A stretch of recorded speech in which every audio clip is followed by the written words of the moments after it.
Fun fact, that was my first instrument, the drum. Get out. Get up there, The right? snare drum. I mean, I don't think anyone wants to hear it. I know my mom and dad didn't. There's sticks in it. So how often do you guys get to see each other?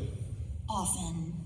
We see each other a lot because we live in New York, both of us, and we try to do this kind of thing together as often as possible. Yeah. Princess Airlines, I call Linda, because she is very good at arranging things, all these travel plans. I am the travel coordinator. Hotels, you name it. She's great. So I have a few questions before we turn it over to audience questions. I've got some for both of you here. So Mr. Freeman, Disney villains are often just as loved as the heroes, in my opinion. When did you realize that people genuinely loved Jafar? That's a good question. I don't know at what point it occurred to me, but I knew that it was we knew we were working on a great film.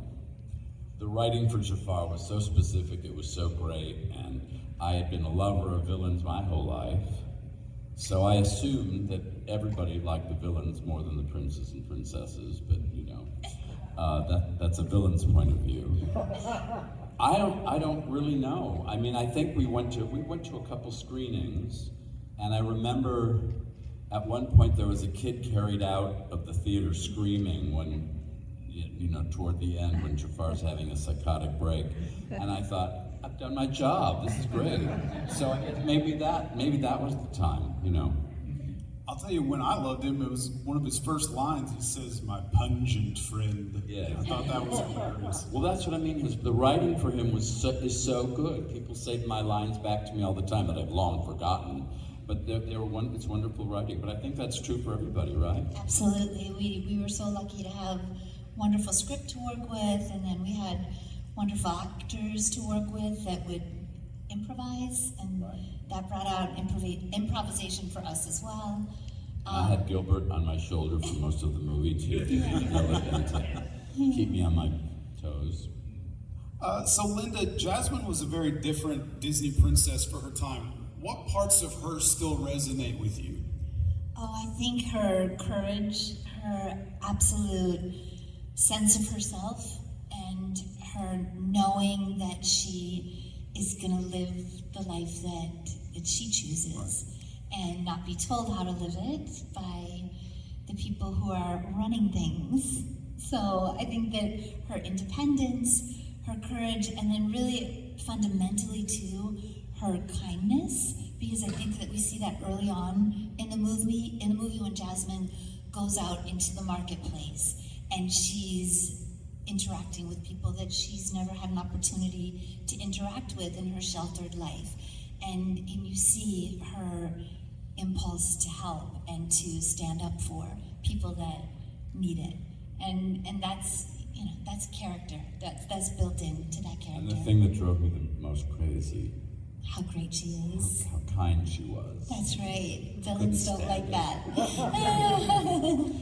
Now, some of Called, I can't remember now, but it's the entire story of Aladdin told from Jafar's point of view, and about how Aladdin is just this horrible opportunist, and the Sultan really is a dimwit, and the princess is just, you know, trying to take what she can get from the treasury to go do what she wants to do. And it's kind of funny. I mean, it's, you know, it's satire.